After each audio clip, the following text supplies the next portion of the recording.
What up, players? It's WarbossTae up this mug. Welcome to Spookytoberfest 2015, day number 8. It's our month-long celebration in October to find and paint up something spooky in your collection. And today you can see I got a lot of work done. I glued the table to the scenic base. Before I did that, always important to paint your scenic base before you put your models on it, otherwise you're going to have a hard time reaching under there. So what I did was I painted corn red onto the wings, and then I shaded with Carabird Crimson. And that means that it'll be fairly easy enough for me to highlight, not have to worry about my brush getting stuck at a bad angle. The gold skull I painted with Vallejo's liquid gold, or I think it was old gold, that's what it was. The coffin, you can see I did a lot of work with it, and I'm really happy with the way it turned out. In order to achieve that green marbling effect, I shaded it with BL-Tan green, and then I took some Cabalite green and I retraced the Sotek green lines that I had made, and that also made some new marbling lines all around, and I also highlighted the edges of the coffin so that you can be able to tell where the dimensions are. For the coffin lid, I traced it around the edges.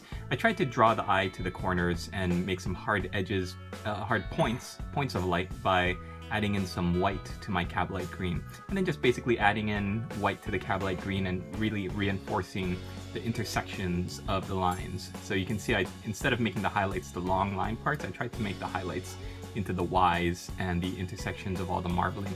I'll kind of draw the eye a little bit more and make it pop. For the handles of the coffin, I painted the brackets and the joints there in silver, lead belcher, and the handles in gold to give it a nice contrast. And to do the hard edges and the highlights, just keep adding white until you get to as high as you want. And if you want to go back, you just shade it down with BL-Tan green. I had a lot of fun painting up Goblin Dracula.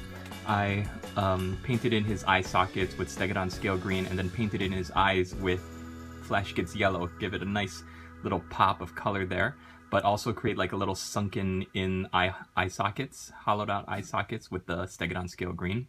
For the skin, I just added in white progressively to the Death World Forest and used it to highlight and emphasize his eyebrow, his knuckles, his fingers, his hand, and his ears, his nose, his cheekbones. You can see that I still haven't green stuffed him a pointer finger, but I'll be doing that soon. It still looks like he's just flipping the bird up. And his sweet leather, or not leather, but purple suit jacket, I basically painted it in Naggaroth Night and then highlighted with Sirius purple and Gene Stealer purple. And then I added in some white to the Gene Stealer purple to create the folds.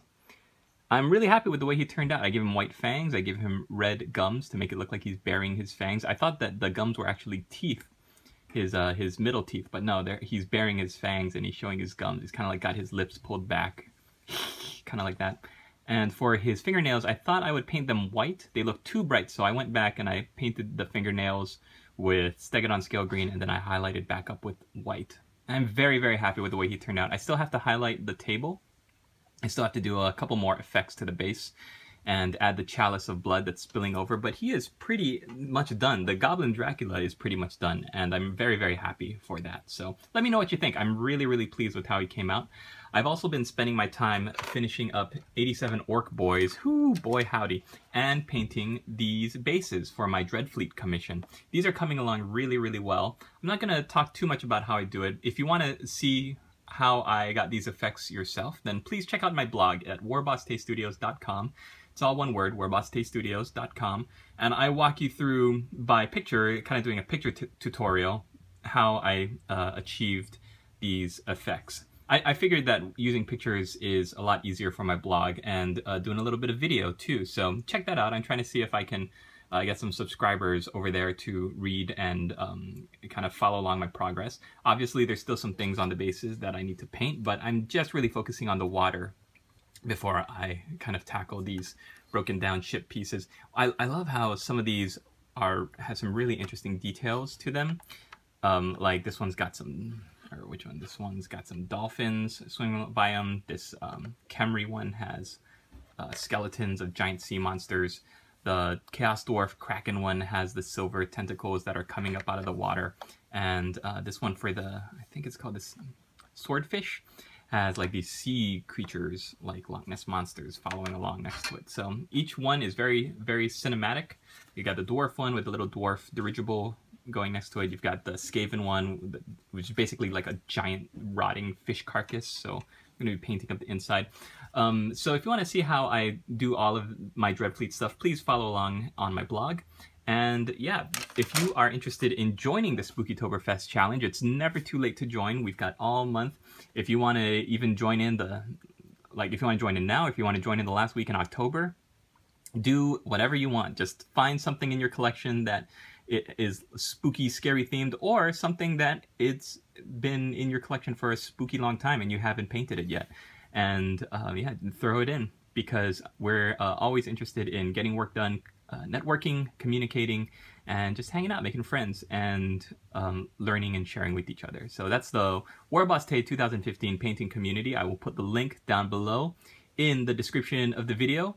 And thank you so much for following. I hope you guys enjoyed my progress. I'm so happy with the way Goblin Dracula is turning out. I think he's really, really coming out nicely. The light isn't really catching his eyes, but his eyes have this nice yellow pop to it, sunken in with that dark blue-green, Stegodon scale green for the hollows of his eye sockets. Just really does it.